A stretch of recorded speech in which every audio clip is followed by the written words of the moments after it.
Hello everyone. I'm bringing you a video today which was somewhat prompted by early preparations for an event which is coming up in August.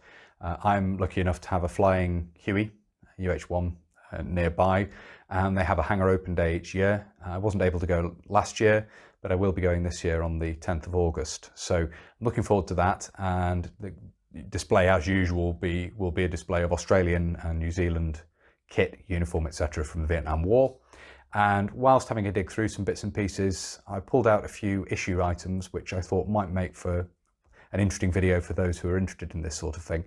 So we're going to have a quick look at some sort of a miscellaneous collection of Australian small kit from that period, issue small kit, and that's what we're going to have a look at now.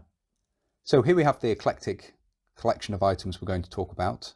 These obviously not a complete rundown of soldiers' kit by any means, just some particular issue items which you would not typically see, as I say, in sort of Mannequin of the Month or videos like that.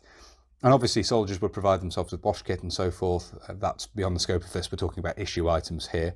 But these are some of the things I've shown in videos previously, for example, at the Huey Hangar Open Day, which is coming up again soon, actually. But talked about in brief in those videos, but not actually had a detailed look at in a separate video. I believe I have talked about the Hexagon stove previously, comparing it to British examples, but we'll have a look at it again here, sort of just as an adjunct to the other bits and pieces we're talking about. So we'll start on the left with one of the smaller items here. We have a sterilising outfit. Now this is similar in many respects to the British issue examples at the time. They're still being issued in Borneo, which differed little from those which had been issued during the Second World War. And you have both sterilising tablets, as you can see there, and in here, I'll pop these out so we can have a closer look. Card insert in the middle there. Obviously this still has the tablets in. We have the Theo tablets there, or Theo tablets, which are designed to take away the taste, and sterilising tablets. So you have two tablets to basically make the water drinkable. The sterilising tablet to kill the bacteria, and the Theo tablets, the Theo tablets, I'm not actually sure how that's pronounced, but Theo or Theo anyway, designed to take away the taste of the sterilising tablets. And this is essentially the sort of sterilising outfit that was in use from the Second World War through, and certainly the British Army, through into the 1970s, 1980s, when Steritabs came in and took over. I think that was in the mid-1980s. So, as I say, probably a similar story in the Australian Army as well, but certainly these are the ones which were issued during the Vietnam War. I believe the wartime Australian sterilising outfits were very similar, but used corked bottles. A similar story with the British. There was a move from corks to screw caps. So we have that little outfit there. Get the lid back on. It was a little bit fiddly. So black lid with white lettering, as you can see, and then a gold lacquered tin. So that's the period sterilising outfit. I'll put that off to one side so we can have a look at the towel and so forth in a minute as well.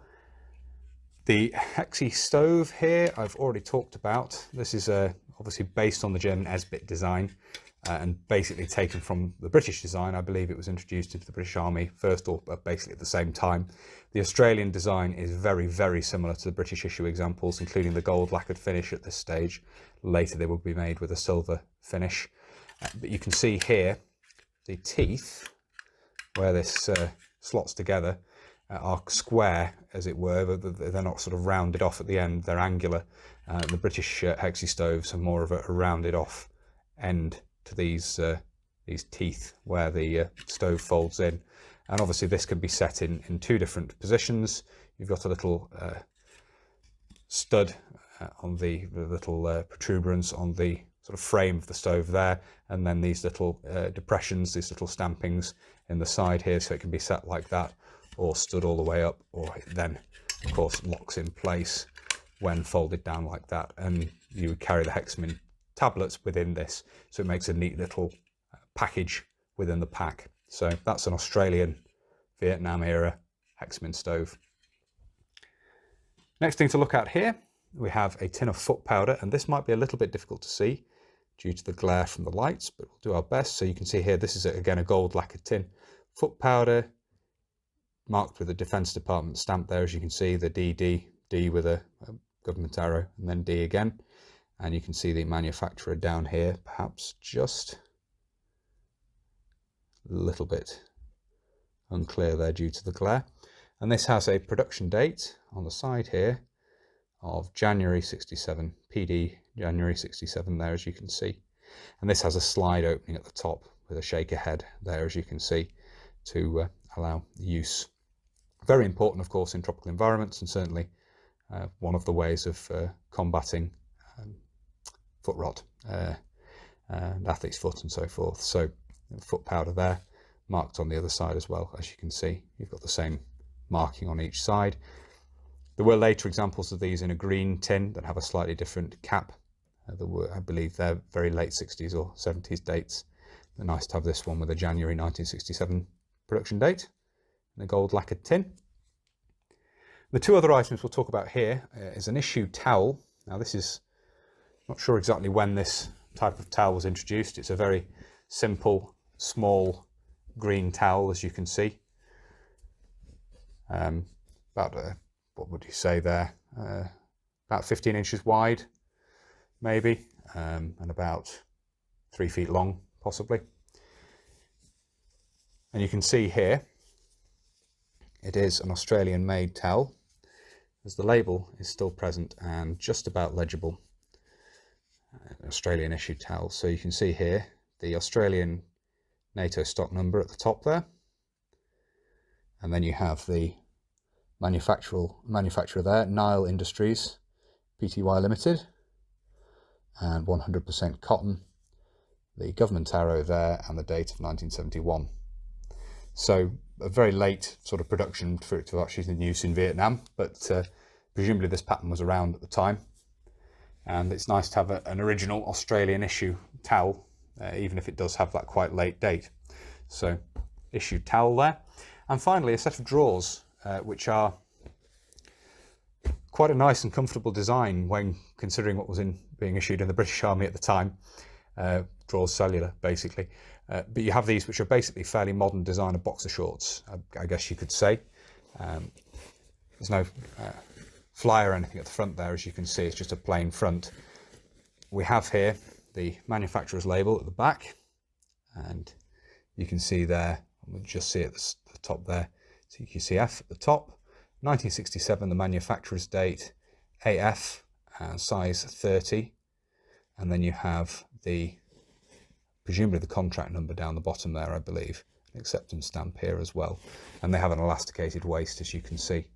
So quite nice to have. I'm not sure of the significance of the AF beside the arrow as opposed to maybe DD. Someone could perhaps clarify that. As I say, my understanding is that these are Army issue of the period, and obviously they do have that 1967 date. So, I say, any more information on these that anyone could provide, I'd be interested to know. So, obviously I've taken some of the things out of frame there just to make it easier to look at these last two. That's a quick run through some Australian Vietnam War era small kit. So I hope you found it interesting looking at this. As I say, a somewhat eclectic mix of bits and pieces there. There's no sort of rhyme or reason to this. It's just issued small kit that you wouldn't normally see in my displays, and certainly things we've looked at in brief in previous videos, but not something I really think I've covered in detail, or certainly these items together. Hopefully it's been of interest looking at these. It's the sort of thing, or some of the items you of course would have found in Soldier Small Kit at the time. So as I say, I do hope you found it interesting. If you have and you'd like to see more of this sort of thing, please do consider subscribing to the channel if you haven't already. And whether you're newly subscribing or you've previously subscribed, please do make sure you hit the little bell, the notification button down below. That will of course alert you when I upload future videos. If you really like my uploads and you would like to support the channel, you can. Both Patreon and PayPal are linked down below. And a massive thank you, as ever, to everybody who supports the channel using those two methods. It really is greatly appreciated, as I always say. Thank you all very much indeed. If you'd like to follow the channel on social media, you can. Facebook, Instagram and Twitter are all linked down below.